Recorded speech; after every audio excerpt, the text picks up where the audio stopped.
Om Swastiastu, Om Wignamastu, Namo Siddham, Om Saraswati Dipati, Namo Swaha. Assalamualaikum warahmatullahi wabarakatuh. Selamat sore, salam sejahtera bagi kita semua. Salam, Namo Buddhaya, salam kebajikan, Rahayu. Yang saya hormati, saya banggakan Sekda Provinsi Bali, Pak Dewa Indra. Ini Sekda yang tadi di luar kebiasaan sekda-sekda yang lain. Kalau sekda lain tuh biasanya baca sambutan. Kalau ini sekda ini pakai perspektif di dalam memberi tanggapan. Saya kira kita kasih apresiasi terhadap sekda Provinsi Bali. Ini buktikan tidak salah pilih sekda ini. Yang saya hormati PLT Kepala Dinas dan seluruh jajaran Dinas Perpustakaan, para pustakawan dan stakeholder Dinas Perpustakaan dari seluruh Bali. Hari ini saya bergembira bisa hadir bersama para semeton sareng sami, karena bagi saya perpustakaan dan literasi itu adalah sesuatu yang sangat penting di dalam pemajuan peradaban Bali. Kalau Bapak Ibu sekalian ingat bahwa peradaban Bali itu dimulai dari prasasti Blanjong yang ada di Sanur, dan di dalam prasasti Blanjong yang dibuat oleh Kesari Warmadewa itu ada yang menarik, karena prasasti itu ditulis oleh dua jenis huruf, dua jenis bahasa. Dan prasasti itu menegaskan bahwa Bali itu sudah dilihat sebagai satu kesatuan yang kita sebut sebagai Bali Dwipa atau Bali Pulina itu. Bagaimana para pendahulu kita sudah memulai sesuatu pondasi peradaban Bali itu dengan literasi. Dengan kemampuan mereka untuk menulis dua jenis huruf dan dua jenis bahasa, itu membuktikan bahwa peradaban Bali bisa terbangun sampai saat ini menjadi peradaban yang sangat kuat dan tangguh, itu karena dimulai dengan budaya literasi. Budaya literasi itu tidak berhenti, dan kita bisa temukan dari masa ke masa kemampuan kawitan kita gitu, para leluhur kita untuk membangun budaya literasi. Dan bukan semata-mata kita mewarisi literasi yang sudah ada, terutama dari tradisi-tradisi yang muncul dari peradaban India dan peradaban besar lainnya, tetapi kita melakukan pelokalan dari tradisi literasi yang sudah, tradisi literasi besar yang sudah ada. Bahkan kalau kita lihat di dalam sejarah, ada upaya untuk pelokalan itu dilakukan mulai zaman Mataram Pedang Kumulan di Jawa Timur dengan menjawakan biasa manto. Itu sebuah upaya yang luar biasa dari para leluhur kita melokalkan sebuah tradisi narasi besar yang kita dapatkan dari India, itu kemudian dilokalkan menjadi satu tradisi Jawa kuno yang kita warisi sampai saat ini. Dan di Bali pun tradisi literasi itu tidak pernah berhenti, karena kemampuan kita untuk mengubah dan juga membangun gubahan kreasi sastra itu juga dilakukan. Dan puncak kejayaannya misalnya pada zaman Gel-Gel, banyak sekali sastra yang kita warisi sampai saat ini, dan berbagai upaya dilakukan untuk menyalin literatur-literatur atau manuskrip klasik yang kita miliki, dan kemudian mengembangkan dengan kasanah pemikiran Bali pada saat itu.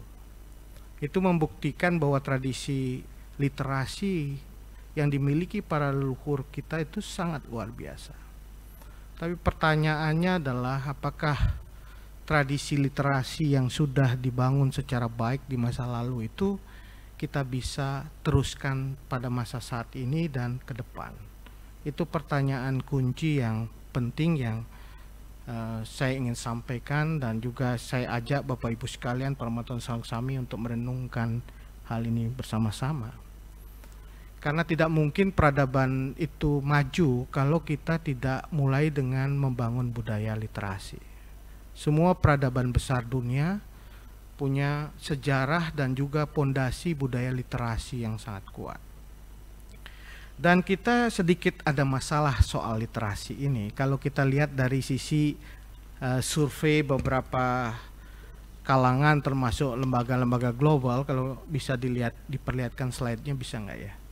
Di paparan saya menyebutkan bahwa dari data dari UNESCO itu pernah menilai minat baca masyarakat Indonesia itu memprihatinkan dengan persentase 0,001%. Ini artinya dari 1000 orang di Indonesia hanya ada 1 orang yang rajin membaca. Ini fakta yang diangkat oleh UNESCO tahun 2012. Kemudian Indonesia menduduki peringkat ke-60 dari 61 negara soal minat membaca. Ini berada di atas Botswana. Jadi yang nomor 61 itu Botswana, negara Afrika. 3 negara teratas itu yaitu Finlandia, Norwegia, dan Islandia. Ini data tahun 2016. Ini satu fakta yang juga kita bisa lihat. Dalam hal literasi, Indonesia juga berada di posisi 62 dari 70 negara yang diteliti. Skor literasi membaca Indonesia itu 397, lebih rendah dari rata-rata 493. Ini riset dari OECD tahun 2015. Nah, ini tidak ada fenomena di pedesaan, di perkotaan. Hanya 1% orang dewasa di Jakarta yang mencapai tingkat kemahiran tertinggi dalam literasi, yaitu di level 5. Jadi ada skornya 1 sampai 5, hanya 1% yang skor 5. Dan masyarakat Indonesia berada di level kurang dari 1. Jadi kurang dari 1 itu kan berarti ada sesuatu yang kita jadikan masalah. Itu hasil OECD tahun 2016. Ini data-data yang faktual, yang terakhir yang kita bisa renungkan bersama. Bapak Ibu sekalian, fakta itu menggambarkan bahwa kita ada masalah serius mengenai budaya literasi. Budaya membaca yang rendah itu kemudian memiliki konsekuensi, ya, tingkat literasinya juga rendah. Gimana mau literate gitu kalau budaya membacanya juga rendah. Apalagi kita berada di era disrupsi teknologi, ya. Kita tadi Pak Sekda menyampaikan ini era Internet of Things, Artificial Intelligence, Big Data, Robotik, dan lain-lain, itu menimbulkan disrupsi segala bidang kehidupan. Dan kita tahu internet sekarang ini sudah masuk ke ruang-ruang pribadi kita. Penggunaan HP pintar di Indonesia itu sangat besar, sangat tinggi. Tetapi persoalan dari kita adalah ketika kita illiterate atau literasinya rendah, ini akan menjadi persoalan serius karena kita tidak bisa memilah informasi dengan baik. Bahkan dalam era post-truth, sekarang eranya adalah post-truth society, di mana realitas palsu itu bisa dikonstruksi. Itu kemudian dianggap sebagai kebenaran. Itu orang nggak bisa memilah antara fakta dan fiksi dalam era post-truth itu. Akhirnya tanpa literasi yang kuat, maka itu akan menjadi berbahaya karena kita tahu bahwa ini akan menimbulkan problem baru dalam relasi sosial kita terkait dengan hoax dan juga ujaran kebencian dan lain-lain. 30-60% orang Indonesia terpapar hoax, ya. Dan mengakses dan berkomunikasi melalui dunia maya, hanya 21-36% yang mengenali hoax. Dan kita tahu hoax ini berseliweran selalu dalam ruang-ruang pribadi kita, ruang kehidupan kita. Dan itu temanya bermacam-macam. Bahkan kalau mendekati elektoral, pilkada, pilgub, atau pilpres, pemilu, hoax itu semakin meningkat. Nah, Kominfo juga punya data mengenai hoax ini. Jadi antara 2020 sampai 2021 terdapat 2.697 isu hoax, dan itu menggunakan berbagai macam platform. Jadi benar kata Pak Sekda bahwa kita memang punya digital native, dan jumlah digital migran kita makin sedikit karena jumlah orang-orang yang sekarang ini mengakses dan menggunakan internet, anak-anak kita itu sangat banyak ya, digital native-nya. Yang ada digital migran itu menjadi migran sekarang. Ya, sakit kepala dia lihat kalau digital gitu.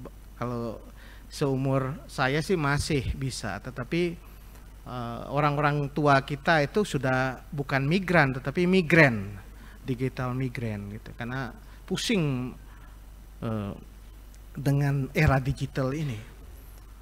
Bahkan sekarang ini sudah mulai bukan hanya digital native, digital nomad.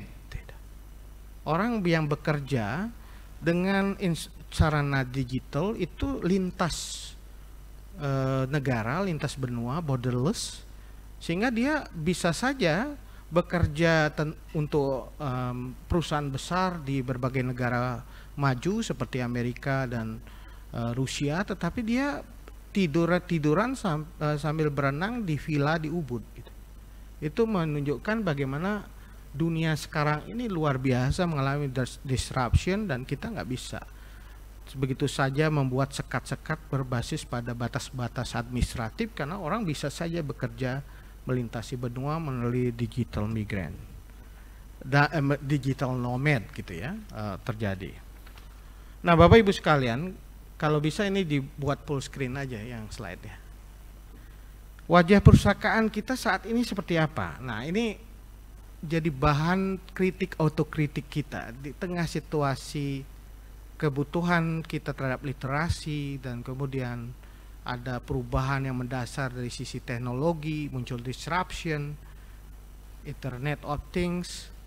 Kita berhadapan dengan wajah perpustakaan kita hari ini. Ini sebagai kritik, autokritik, ini bagian dari refleksi mulat sarire bagi kita semua.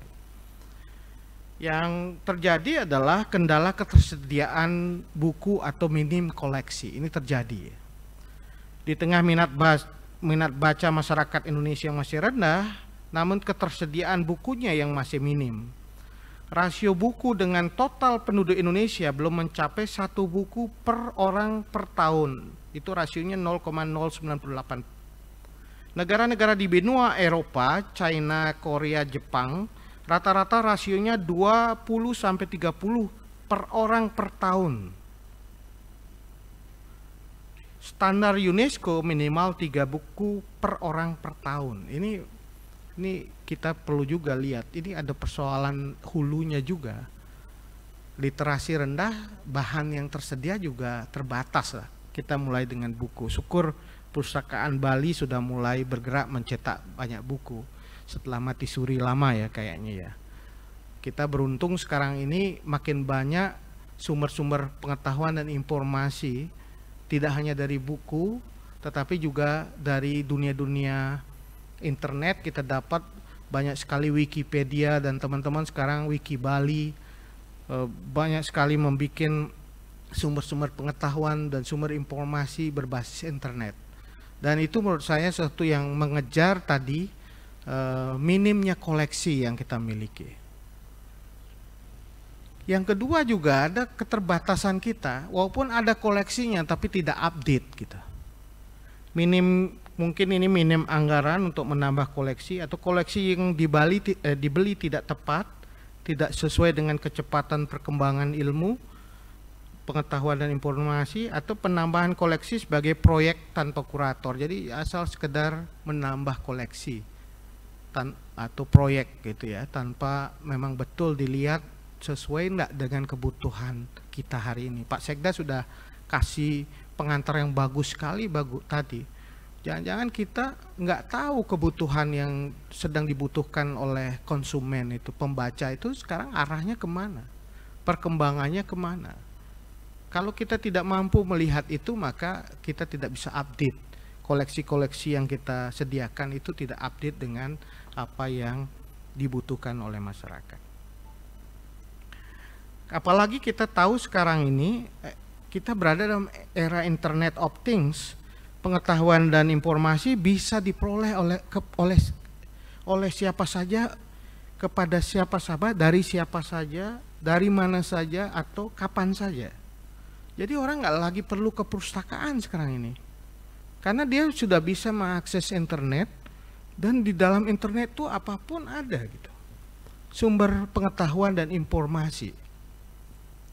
Bahkan sekarang ini dunia pendidikan sekarang ini dengan Merdeka Belajar, kita break the walls, atau bahkan education without classroom sudah mulai nih. Orang bicara soal pendidikan tetapi tidak tanpa kelas, tanpa pertemuan di kelas. Itu sudah transformasi yang luar biasa mengenai education kita sekarang. Itu mirip dengan kita belajar di universitas terbuka begitu ya. Orang bisa belajar tentang apa saja dari mana saja melalui internet. Nah, kalau demikian perkembangannya, perpustakaannya menjadi tidak relevan lagi akhirnya dengan internet ini. Nah, ini tantangan kita. Apakah kita mampu menjawab ini atau tidak? Dan yang menarik lagi, ada anggapan miring ini terhadap perpustakaan. Ada anggapan atau stigma yang berkembang bahwa pengelola perpustakaan atau pejabat di lembaga itu adalah yang mengurus perpustakaan adalah orang-orang buangan. Mudah-mudahan di Bali tidak lah.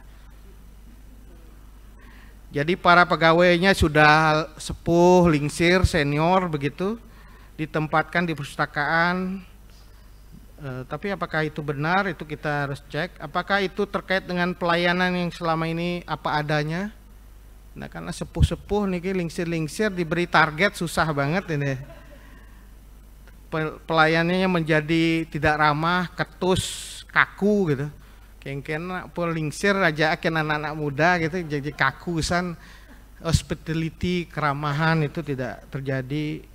Kemudian juga ketidaksesuaian antara buku dan katalog online dengan apa yang tersedia. Tadi bagus banget Pak Sekda, supaya orang sebelum datang ke perpustakaan tahu juga koleksi di perpustakaan itu isinya apa gitu. Jangan sampai dia datang ke perpustakaan nyari bukunya udah nggak ada gitu. Harusnya sekarang orang bisa mencari informasi, mendapatkan informasi yang cukup lengkap mengenai koleksi yang tersedia, dan juga apakah koleksi itu ada di perpustakaan atau tidak. Jangan-jangan sudah jauh-jauh datang berkeringat, datang ke perpustakaan, koleksinya dipinjam orang. Tidak ada lagi di perpustakaan. Nah, ini harus betul-betul kita introspeksi terkait perkembangan pengelolaan perpustakaan yang terjadi. Jadi anggapan miring itu harus dijawab dengan pembuktian gitulah. Kira-kira kalau bahasanya Pak Sekda ya harus keluar dari zona nyaman, masuk ke zona baru yang kurang lebih ada zona transformatif, zona perubahan yang dibangun. Dan perubahan itu nyata dan punya dampak, punya efek yang luar biasa kepada konsumennya. Kalau sudah orang, wah berbeda ya perpustakaan sekarang ya, nah itu udah kena tuh. Artinya kalau orang sudah merasa ada suatu perubahan, itu artinya sudah ada perubahan yang terjadi. Tetapi kalau sudah orang merasa, wah kok tetap saja, nah itu berarti masih zona-zona yang belum transformatif. Nah, untuk transformasi perpustakaan itu kita bisa ngambil benchmark lah. Kita melakukan benchmarking. Sebenarnya di era sekarang ini, di Internet of Things dan juga di tengah perubahan masyarakat itu, kita harus menemukan contoh perpustakaan yang sudah melakukan transformasi. Sehingga mudahnya adalah mencari contoh yang yang terbaik, yang sudah berhasil melakukan transformasi itu di mana? Gitu. Apakah kita bisa belajar dari perpustakaan yang ada, misalnya perpustakaan nasional? Saya ke perpustakaan nasional terus terang saya seneng gitu. Kalau Bapak Ibu sekalian ke Merdeka Utara kan presiden ya, Merdeka Selatan itu perpustakaan. Wah itu luar biasa deh. Kalau kita lihat Bung Karno itu mendesain ya, cara mendesain republik ini, ibu kota ini, itu luar biasa. Yang sekali kita Bali kan Asto Bumi dan Asto Kosalo Kosalinya lengkap, sonasinya. Istana Presiden di utara, di sebagian barat itu museum. Sehingga orang tahu dignity, kebanggaan terhadap bangsanya. Kebesaran bangsanya di mana? Di Museum Nika. Museum Gajah itu, Museum Nasional. Itu dimasukkan dari zaman Sriwijaya, Majapahit, itu semua koleksinya ada di situ. Nah, di sebelah timur, agak ke timur sedikit Istiqlal. Dan sekadering Bali kan Kajekangin nih ke. Kajekangin nih ke gunung, tempat ibadah spiritual, katedral Istiqlal. Jadi di situ sonasi spiritualnya. Jadi sejarah bangsa yang besar punya dimensi spiritual yang kuat. Tapi kalau kita ke selatan, kita ketemu perpustakaan nasional.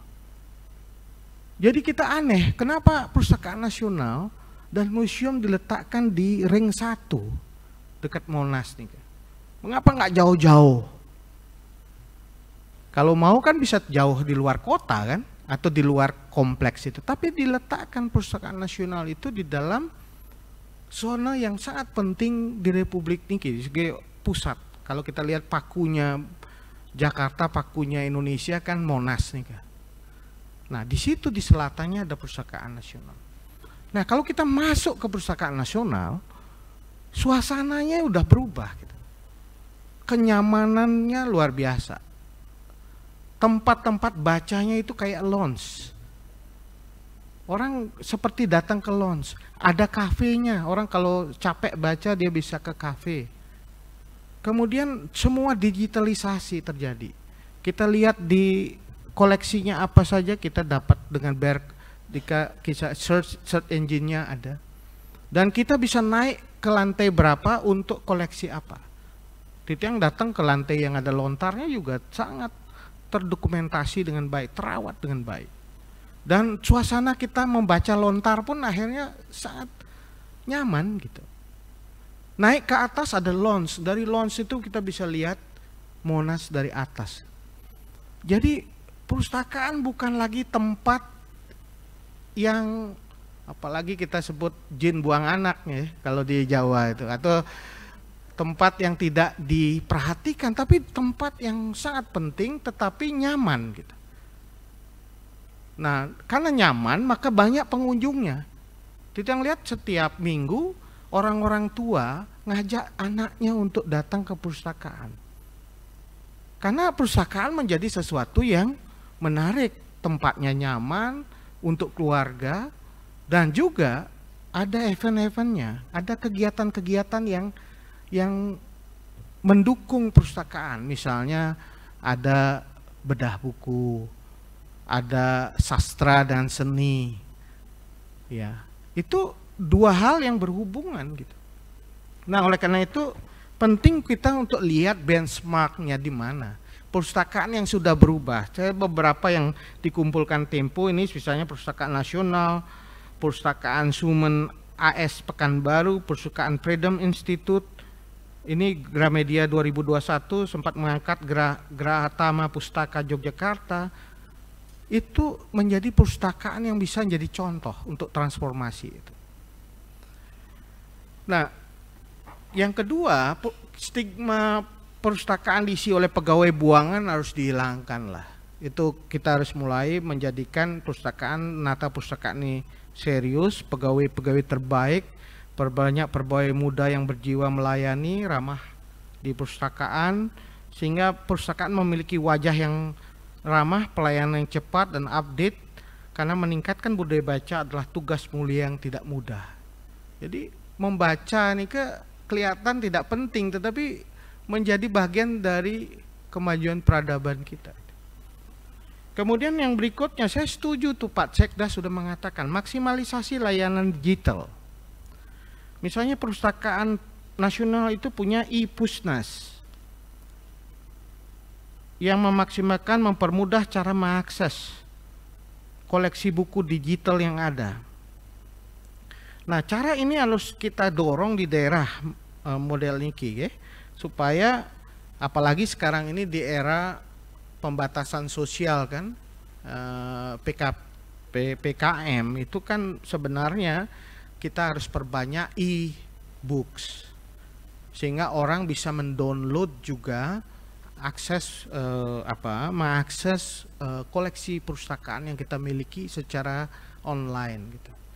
Tapi kan nggak apa-apa di download karena esensinya kan yang menengok websitenya kan semakin banyak, sehingga akan tercatat gitu berapa orang yang melihat website kita, berapa yang mendownload buku kita dan lain-lain. Dan saya mendorong sebenarnya kemarin yang diundang oleh Perpustakaan Nasional, karena tiang Yayasan Purikawan Ubud melakukan digitalisasi lontar, dan tiang mengatakan Perpustakaan Nasional tidak perlu memiliki koleksi lontar yang banyak. Biarkan lontar-lontar itu ada di keluarga-keluarga, di puri, di gereja, di perumahan masing-masing. Kita harus mengadvokasi, memberdayakan masing-masing keluarga itu untuk melakukan konservasi dan digitalisasi, sehingga lontar ini tetap kedaulatannya milik dari keluarga, tapi perpustakaannya menjadi simpul. Perpustakaan Nasional jadi simpul untuk mengetahui search engine dari lontar-lontar itu ada di mana, sehingga orang yang mau baca minta izin dulu pada keluarga Puri Griya ini untuk mendapatkan lontar itu. Dan ini menurut yang salah satu cara Perpustakaan Nasional untuk survive di era sekarang daripada membeli lontar-lontar. Sangat keliru caranya kalau kita menambah koleksi dengan membeli lontar. Yang justru dilakukan adalah Perpustakaan Nasional menjadi simpul bagi sistem informasi perlontaran yang ada, sehingga orang bisa men-search dan menemukan lontar-lontar itu dikoleksi oleh siapa, dan Perpustakaan Nasional bisa menjadi bagian dari upaya itu. Karena jumlah manuskrip Nusantara yang kita miliki jauh lebih sangat rendah, sedikit sekali dibandingkan manuskrip yang bisa dikoleksi oleh India. India bisa mengkoleksi jutaan manuskrip klasik, sedangkan Perpustakaan Nasional baru mengkoleksi 200 ribuan manuskrip klasik. Itu jauh sekali jumlahnya, dan tantangannya adalah saya yakin harta karun itu ada di keluarga-keluarga, dan kita harus mencoba untuk melakukan sistem yang lebih baik di dalam mendorong keluarga-keluarga merawat gudang sastra yang ada di dalam keluarganya untuk kepentingan masa depan. Jadi sampunan mungkin misalnya kita ini tentu berkaitan dinas kebudayaan ya, atau penyuluh bahasa Bali Pak Sekda. Jangan sampai, ini sudah banyak dilakukan oleh penyuluh bahasa Bali, yaitu merawat lontar-lontar, karena kalau terlalu kita tenget gitu, tenget itu banyak sekali keluarga yang tidak mengizinkan lontarnya diturunkan, dirawat gitu, karena tenget, karena saking tengetnya amah ngenget gitu. Nah, itu terjadi banyak lontar yang kemudian rusak karena tidak kita rawat dengan baik. Oleh karena itu ke depan kita harus melakukan ini dengan baik. Nah, berikutnya suasana itu penting ya. Suasana untuk membaca, berbagai event untuk mendukung literasi itu harus dilakukan. Jadi jangan membuat perpustakaan itu menjadi ruang yang hanya sepi, hening. Itu iya tempat bacanya, tetapi komunitas di luar itu harus dibangun ya, dengan berbagai kegiatan yang kita bisa lakukan. Nah, ini sudah dilakukan oleh Perpustakaan Nasional. Nah, digitalisasi itulah sebuah peluang, iring sarang-sarang puniki harus kita dorong digitalisasi, karena sekarang ini kita tahu ini era yang harus kita gunakan dengan sebaik-baiknya, karena digitalisasi itu juga pemerataan akses. Kalau membeli buku mungkin percetakan Bali bukunya perlu dibeli, iya. Tetapi ke depan Perpustakaan Bali mungkin perlu juga melangkah ke e-book ya, supaya akses orang untuk membaca itu semakin mudah. Karena sekarang bisa di-download kapan saja dengan harga yang tentu saja bisa dibuat lebih murah gitu. Karena sekarang kalau orang aksesnya mudah tetapi harganya mahal juga susah gitu. Nah, ini harus kita bangun. Next.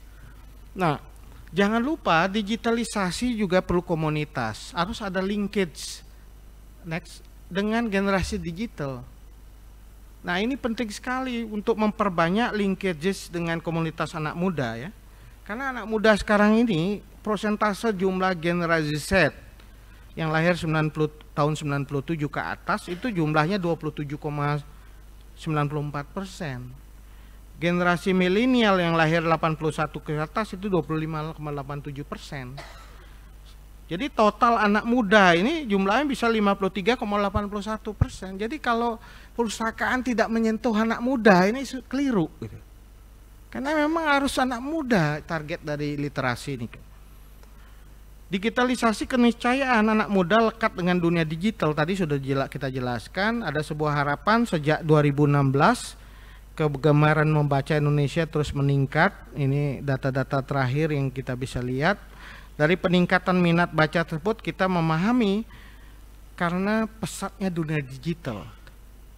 Digital itu luar biasa membawa kecepatan orang untuk membaca. Cuman cara membaca sekarang ini anak-anak muda kita short ya, cek pendek-pendek.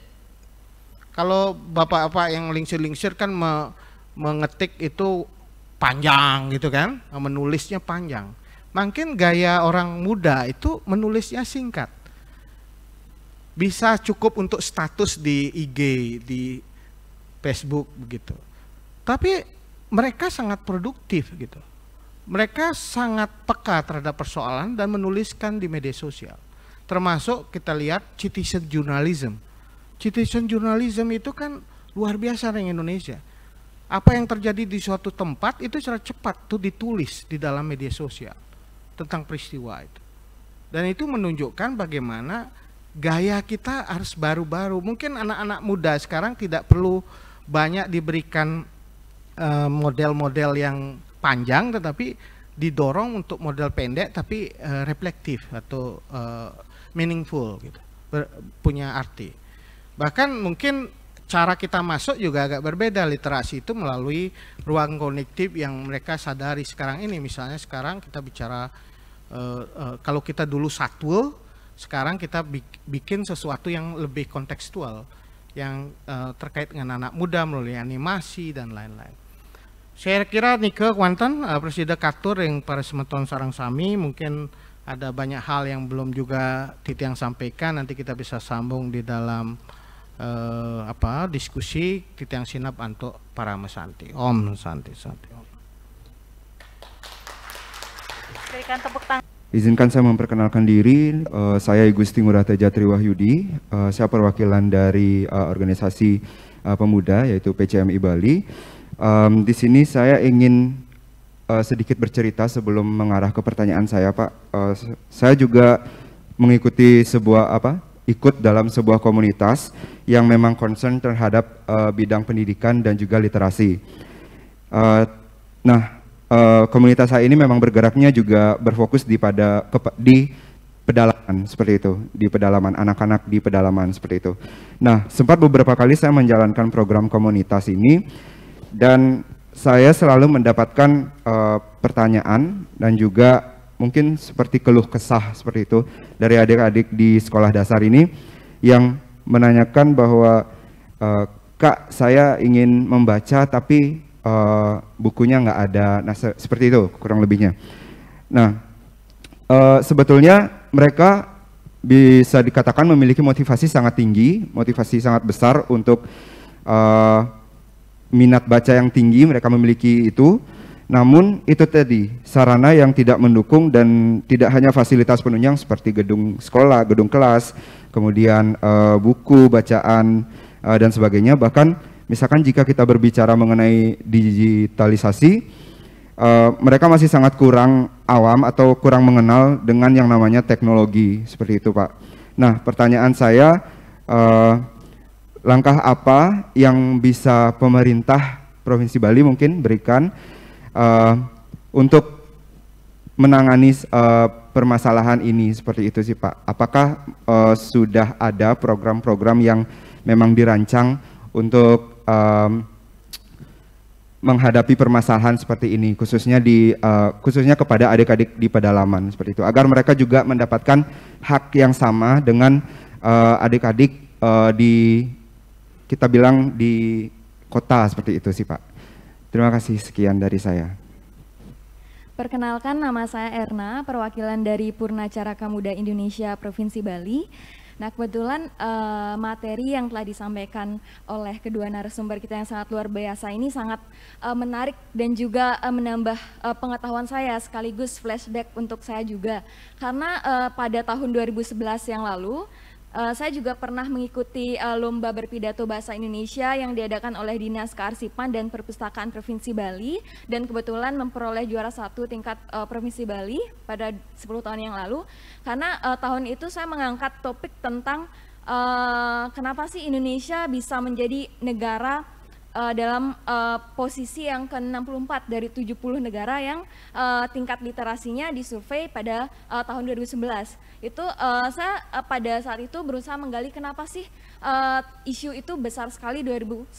Tetapi saya juga tadi mendengar topik yang telah disajikan oleh narasumber kita pada hari ini. Ternyata di tahun ini juga kondisi literasi Indonesia juga masih cukup memprihatinkan. Walaupun memang sudah banyak sekali perpustakaan-perpustakaan besar seperti Perpusnas maupun Perpustakaan Provinsi Bali yang sudah melakukan digitalisasi untuk bisa meningkatkan generasi muda minat membaca atau literasinya meningkat seperti itu. Pertanyaan saya dari perspektif atau kacamata pemerintah, kira-kira apa yang bisa pemerintah bantu atau dukung untuk komunitas-komunitas khususnya yang ada di Provinsi Bali untuk bisa membantu bagaimana sih kita bisa meningkatkan literasi, terutama di era digital ini, apalagi di masa pandemi yang sangat sulit ini, agar literasi generasi muda khususnya di Bali tidak terpuruk. Apalagi survei ini juga sudah pernah terngiang atau pernah dikumandangkan sekitar 10 tahun lalu, tapi tahun ini juga masih cukup mengkhawatirkan seperti itu, apalagi di masa sulit seperti ini. Ditambah juga saya merujuk ke pertanyaan rekan saya tadi, Gongwah, tantangannya semakin sulit. Kenapa? Karena di era literasi digital banyak juga adik-adik kita di daerah pedalaman yang tidak tersentuh oleh modernitas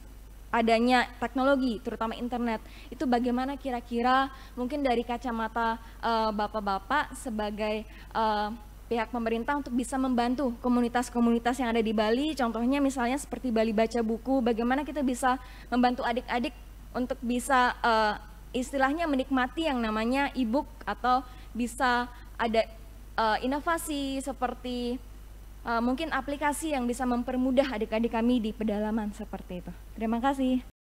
Terima kasih, pertanyaannya baik sekali dari Erna dari PCMI Bali. Penanya yang ketiga, saya persilakan. Terima kasih atas kesempatannya. Perkenalkan, saya Wahyuni, Depi dari komunitas Jejak Literasi Bali. Jadi berkaitan dengan Kak Gongwah dan kakak tadi yang memang kami juga di komunitas Jejak Literasi Bali itu juga memberikan pendampingan juga ke adik-adik yang memang terpelosok gitu. Dan ada juga di daerah yang sebenarnya masih kota juga sebenarnya masih perlu penanganan juga di bidang buku-buku. Dan saya juga ingin tanya, sebenarnya ada 2 pertanyaan. Yang pertama itu, apakah dari Dinas Kepustakaan ini ada kerjasama dengan Dinas Pendidikan juga terkait dengan adanya buku-buku yang ada di sekolah gitu. Saya mendengar dari pihak sekolah gitu ada kriteria untuk mendapatkan BOS seperti itu, seperti jumlah minimal jumlah siswa dan jumlah minimal tenaga pengajar gitu. Jadi saya kurang paham sih sebenarnya apakah ada persyaratan yang diperlukan pihak sekolah untuk mendapatkan dana demi menunjang perpustakaan itu sendiri gitu. Dan yang berkaitan tadi juga apakah ada kegiatan-kegiatan dari dinas perpustakaan itu sendiri dengan dinas pendidikan, tentunya tujuannya untuk meningkatkan literasi di anak-anak yang memang memerlukan bantuan buku dan fasilitas seperti itu sendiri. Karena berkaca dari kegiatan yang saya juga teman-teman lakukan, itu memang kita membuat yang tadi narasumber bilang, gimana caranya perpustakaan itu menjadi suatu hal yang fun bagi anak agar anak berkunjung. Jadi kalau komunitas kami itu bagaimana caranya kami memural, memberikan chat yang membuat mereka ingin bagaimana anak-anak tuh bisa punya ketertarikan gitu untuk datang saja ke perpustakaan itu. Dan yang pertanyaan kedua tadi sempat dibilang generasi milenial itu adalah sebagai sasaran untuk literasi, tapi bagaimana dengan generasi sebelumnya seperti baby boomer yang memang kan banyak di sini yang memiliki anak milenial, tapi apakah gimana caranya untuk generasi baby boomer ini bisa membangkitkan minat literasi selanjutnya gitu, yang sebenarnya mereka yang role model untuk peningkatan literasi untuk generasi selanjutnya. Itu aja sih dari saya, terima kasih. Saya kira 3 pertanyaan ini bagus semua ya, karena itu mencerminkan harapan dan juga pandangan anak-anak muda terkait dengan literasi. Saya ingin mulai begini, memang kita berhadapan dengan 2 persoalan yang kita hadapi secara struktural dalam berkaitan literasi. Satu, kita mengetahui bahwa jumlah buku yang kita miliki, yang kita produksi dan kemudian distribusikan, itu juga belum mencukupi. Satu, jadi minat untuk memproduksi buku itu juga harus jadi hulu penting untuk diintervensi. Karena bagaimanapun kalau nggak ada buku dan bahan-bahan bacaan, itu nggak mungkin kita mengharapkan orang untuk membaca kan. Syarat utamanya harus ada buku. Nah, artinya kita harus lihat lagi hulu di dalam proses literasi itu adalah industri perbukuan gitu. Karena industri perbukuan kita ini ternyata juga ada masalah serius. Bukan hanya persoalan bahan baku, bukan hanya berkaitan dengan sumber-sumber yang akan dibukukan gitu. Bahan yang akan dibukukan, bahan baku itu kan kaitan dengan kertas dan lain-lain. Itu harga kertas itu sangat mempengaruhi juga produksi buku. Kemudian juga penulisnya juga, keberadaan penulis untuk buku-buku yang berkualitas juga harus dipikirkan.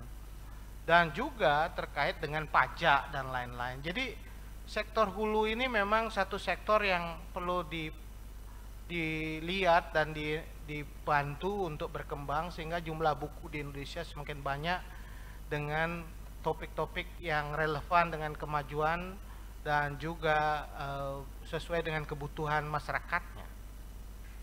Dan tentu ini tugas dari pemerintah pusat dan daerah untuk mendorong industri buku itu tetap hidup gitu. Termasuk perpustakaan Bali ini Pak Sekda, ini perlu jadi sumber yang pertama, karena ini akan jadi rujukan, buku-buku yang dihasilkan itu akan menjadi rujukan bagi dalam sistem pendidikan formal maupun yang dibaca di luar sekolah begitu. Satu, nah itu di hulu. Yang kedua, kita juga berhadapan dengan ketika sudah ada buku, minat orang untuk membaca juga menjadi masalah tadi yang sudah saya sampaikan. Jadi bagaimana mendorong minat orang untuk membaca buku. Karena ini satu proses pembudayaan, jadi tidak bisa instan begitu. Sebelum kita bicara soal literasi lewat digital ya, kita bicara yang konvensional dulu melalui buku. Jadi bagaimana mendorong minat orang untuk membaca buku. Ini saya kira pola intervensinya harus bertingkat atau multi track gitu ya, multi arah, multi aktor. Yang pertama yang harus disasar itu adalah keluarga dan orang tua, terutama keluarga-keluarga baru ya, yang akan mempunyai anak dan anaknya baru menanjak, baru anak balita dan kemudian akhirnya mengenal literasi. Ini harus dibangun satu model pembudayaan orang-orang tua itu untuk membiasakan anaknya membaca. Ini juga pola intervensi yang jarang kita sentuh begitu. Karena literasi itu identik dengan sekolah.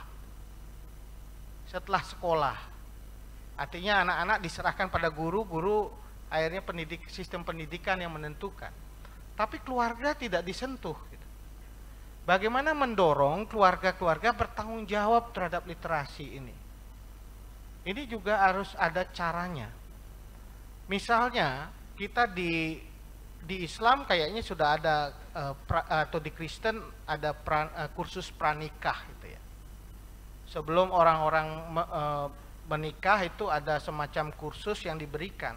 Bagaimana mempersiapkan keluarga-keluarga baru ini untuk bisa survive lah. Gitu.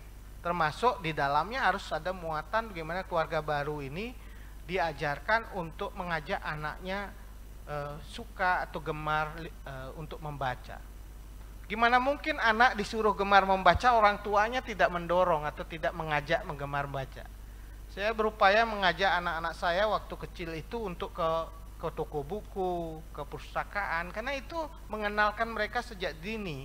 Ada tempat-tempat yang memang bisa digunakan untuk literasi, mendapatkan sumber-sumber pengetahuan dan informasi. Nah, keluarga ini harus menjadi pendekatan utama untuk mendorong budaya literasi. Bahkan kalau kita lihat dari sisi kebutuhan, keluarga-keluarga sekarang ini kan sumbernya untuk memberikan literasi ke anak-anak balita itu terbatas, terutama buku-buku anak-anak, dongeng itu. Nah, ini kemarin saya Yayasan Purikawan Ubud membuat satu lomba kreasi Satwa Bali lagi. Satwa itu kan satu sumber pengetahuan dan literasi yang kita miliki di masa lalu ketika anak itu diberikan cara menyampaikannya dengan cara mesatwa, melakukan dengan tidak begitu kalau literasi teks kan terlalu canggih kan, rumit, sulit. Anak-anak diberikan pratiwimba, diberikan contoh yang biasanya diambil dari cerita-cerita fable, cerita-cerita tantri, cerita binatang, supaya bisa mengambil suksman dari cerita itu, meaning dari cerita itu pada anak. Nah, ketika orang tua kita minta untuk mendongeng atau mesatwa pada anaknya, sumbernya nggak ada gitu. Buku-buku satwa itu nggak ada lagi. Di Bawang Kesuno, kita waktu kecil kita banyak sekali satwa-satwa Bali yang kita miliki, dan itu mengandung satu nilai-nilai yang luar biasa baiknya. Nah, sekarang bekal dari keluarga untuk mesatwa tapi gadget akhirnya. Suruh anaknya lihat YouTube, akhirnya nonton Marsha and the Bear misalnya sebelum tidur, kan itu udah konteksnya udah beda. Atau Upin Ipin ya kan, suruh nonton YouTube, selesai tugas orang tua, anaknya disuruh nonton, jadi udah ditinggal saja itu. Nah, padahal pola interaksi yang ada dalam keluarga-keluarga kita di masa lalu selalu menggunakan dongeng atau satwa sebagai instrumen untuk internalisasi nilai. Ini yang hilang dari kita. Dan sumber-sumbernya harus ada dan perbanyak. Misalnya dongeng-dongeng itu dikreasi dan diberikan dalam bentuk di tablet dan lain-lain yang bisa orang akses. Jadi orang mesatwa ya diambil dari internet, dia tetap pakai satwa, tapi sumbernya internet gitu. Nah, itu yang harus kita dorong, metode-metode baru untuk transfer knowledge dan transfer nilai. Termasuk bagi daerah-daerah yang tidak bisa diakses internet. Menurut saya adik-adik yang bekerja untuk melakukan upaya itu tidak bisa memaksakan orang untuk menggunakan internet sebagai instrumen untuk literasi. Bisa saja disesuaikan dengan cara-cara setempat gitu. values yang ada atau manuskrip yang ada di setempat. Saya ini nanti tahun depan akan mengumpulkan dongeng-dongeng yang terkait dengan ekologi di seluruh masyarakat Bali, satwa-satwa ataupun cerita yang terkait dengan ekologis itu ada nggak di masyarakat. Jadi itu yang dikumpulkan. Setelah dikumpulkan itu yang ditransfer ke anak-anaknya. Gitu. Jadi nggak perlu membawa dari nilai kota yang memang jauh dari dia dalam kehidupannya. Cari aja misalnya Anda di pedalaman di Batur atau pedalaman di Kubu atau di mana, cerita rakyat di sana itu apa, dan itu ditranskripkan, dituliskan kembali. Nah setelah dituliskan diceritakan kembali ke anak-anak. Loh, kalian punya loh cerita rakyat ini. Ini penting supaya kita tidak menstandarkan cerita. Ini bahaya juga, orang cerita tentang di Malaysia atau di Jakarta kita bawa di sinetron, kita bawa di kampung-kampung yang nggak pernah melihat sesuatu yang mereka lihat di sinetron. Itu yang harus kita lakukan adalah mentranslasi, bahkan membuat satu cerita-cerita yang sudah ada itu digunakan kembali.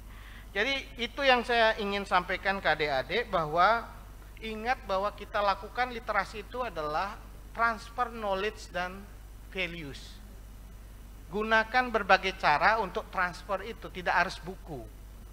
Karena budaya teks kita, ya memang di Bali itu kalau yang memiliki lontar itu terbatas. Paling di Puri, di Griel, atau dulu dari Pemekel, atau dari Balian, Dalang, itu baru punya lontar. Kalau enggak ada lontar gitu. Nah, oleh karena itu enggak mungkin orang disuruh membaca lontar itu. Yang dilakukan adalah merekonstruksi nilai dan juga narasi yang ada di lokal itu untuk kepentingan literasi. Nah, terakhir saya ingin katakan ini sebuah strategi budaya yang harus kita dorong bersama-sama. Tidak ada batas generasi. Generasi baby boomers dan lain-lain pun sebenarnya generasi yang harus didorong literasinya.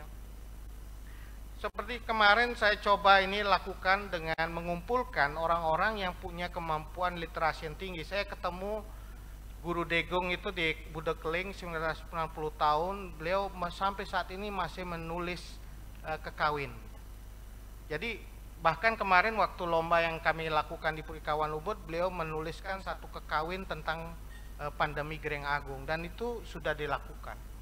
Dan saya ingin mengatakan orang-orang seperti ini masih tetap belajar, gitu. Masih tetap belajar, dan tentu kita harus ambil inspirasi dari orang-orang tokoh ini untuk disebarkan ke masyarakat. Loh, ini orang yang sudah berumur segini aja masih belajar, apalagi yang kita muda-muda. Jadi tidak pernah berhenti belajar mereka. Nah, ini yang motivasi-motivasi seperti ini kita harapkan nanti tidak sekedar kita mendengar, tetapi juga membaca, menulis, dan satu lagi critical thinking, berpikir kritis. Karena di Bali niki kalau kita mau bebasan itu nyastre, membacakan megegitan, tetapi tidak berhenti pada ngartos kekawinnya, tetapi memperdebatkan isi kekawin itu jadi critical thinking yang baik sebenarnya dalam tradisi kita. Nah, oleh karena itu mendengar, membaca, menulis, dan kemudian critical berpikir kritis itu adalah fondasi kita untuk memajukan peradaban Bali. Saya kira itu, moderator. Terima kasih. Terima kasih banyak Bapak. Mohon tepuk tangannya dulu teman-teman semuanya hadirin, luar biasa sekali. Pertanyaan dari Wahyuni terkait dengan identik sekali literasi digital dengan generasi milenial. Lalu bagaimana dengan generasi sebelumnya? Bagaimana dengan generasi baby boomer? Bagaimana kesesuaian itu dapat dilihat di antara generasi? Silakan Bapak. Ya, tadi sebenarnya sudah saya sampaikan secara implisit ya, bahwa setiap generasi itu harusnya tidak berhenti untuk belajar ya, untuk mendapatkan sumber-sumber pengetahuan dan informasi. Cuma caranya yang memang agak berbeda ya. Tapi kalau misalnya digital native itu lebih mudah karena mereka lahir keples begitu udah sangat sangat familiar dengan gadget, tapi generasi baby boomers dan generasi-generasi kolonial ini kan perlu cara yang mereka sudah miliki seperti apa, dan itu tentu disesuaikan saja. Jadi tidak perlu dipaksa generasi kolonial untuk semua ditransformasi ke digital, itu juga agak sulit gitu. Karena mereka perlu belajar lagi hal-hal yang baru. Biarkan aja generasi baby boomers dan kolonial sini untuk mengeksplorasi sumber-sumber pengetahuan berdasarkan cara mereka. Jadi banyak sekali generasi baby boomers yang masih datang ke perpustakaan, ke gedung Kertier, ke berbagai tempat untuk mendapatkan sumber literasi. Saya kira itu bagus sekali gitu. Dan mereka juga punya cara untuk mengapresiasi literasi itu melalui bebasan, nyastre, dan lain-lain. Itu harus hidup seperti itu. Jadi tidak perlu semua didigitalisasi. Tradisi-tradisi itu juga bisa kita hidupkan melalui interaksi yang sudah lama ini terbangun. Cuman kan kalau dulu mau bebasan itu melalui pertemuan langsung, sekarang sudah ada perkembangan tahun 80 melalui intercom. Ini ada riset juga dari Fakultas Ilmu Budaya UNUD. Jadi mau bebasan itu pakai intercom. Dari satu rumah ada yang menyanyikan, ada yang ngartos gitu ya. Lama-lama setelah mau bebasan tidak lagi di intercom, itu ke radio akhirnya. Coba Anda perhatikan radio-radio tahun 90, Gema Merdeka, radio-radio banyak sekali yang memberikan panggung bagi orang-orang tua kita untuk nyastre gitu. Nah, setelah 80-90-an itu mulai ke TV. Nah, berbagai TV lokal itu memberi ruang bagi kegiatan literasi dan nyastre. Jadi menurut saya tidak berevolusi juga cara-cara itu, tetapi biarkan itu hidup dalam masyarakat kita. Dan yang penting adalah transfer knowledge itu terjadi, transfer values-nya terjadi, dan yang paling penting sebenarnya sastra paraganya.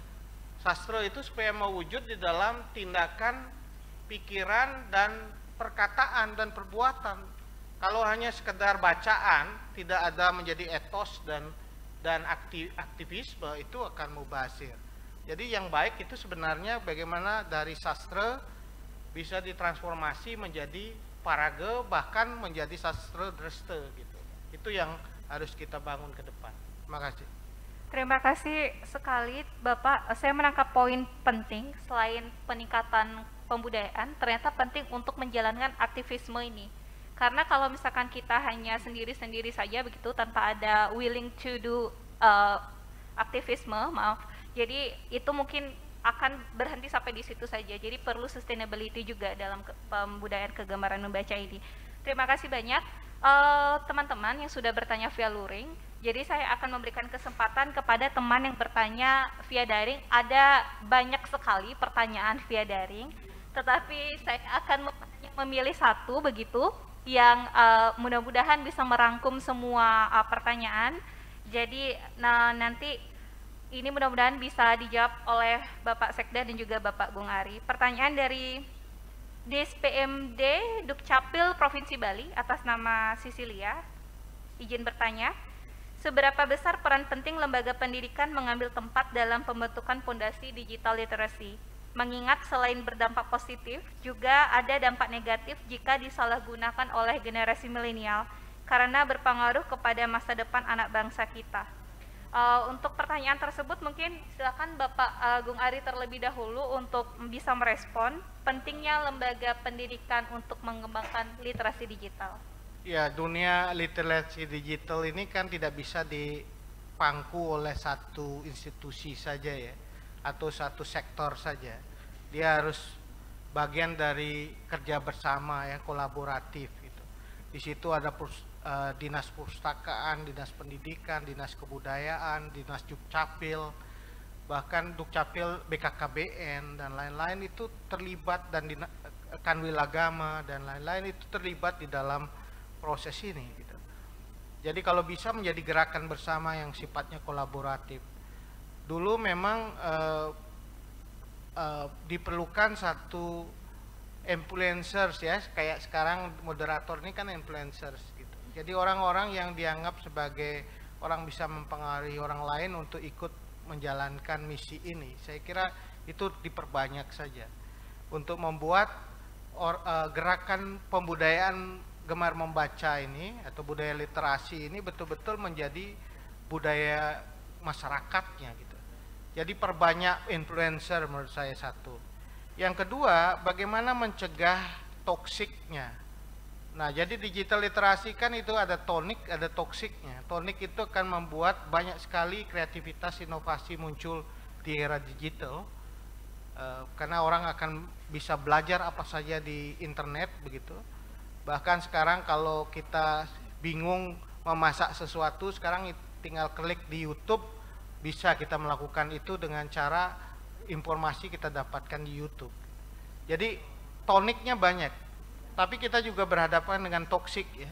Toksik itu ya ada beberapa yang muncul seperti hoax tadi yang sudah sampaikan, cyber crime yang muncul sekarang ini juga, orang menggunakan kejahatan cyber untuk menipu, sekarang di ojol ya, apa namanya, pinjaman online.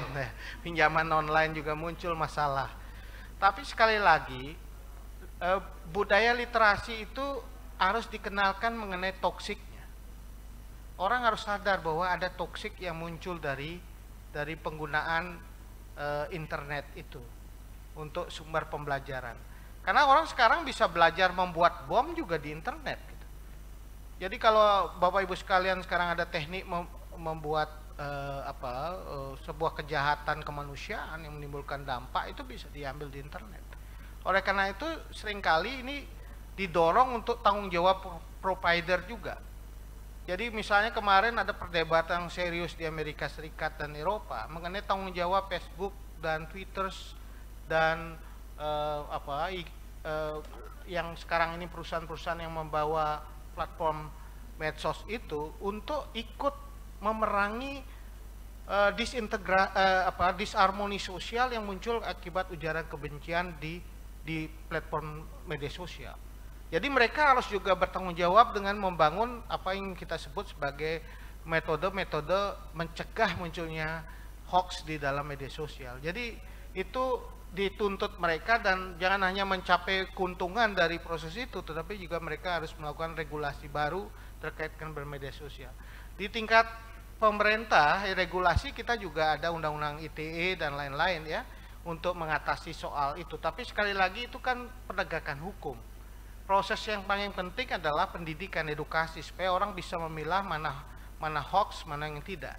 Itu hanya bisa kita lakukan apabila kita mengenalkan apa yang kita sebut dengan toksik itu. Dan tentu ini kembali ke kemampuan individu untuk memilah itu.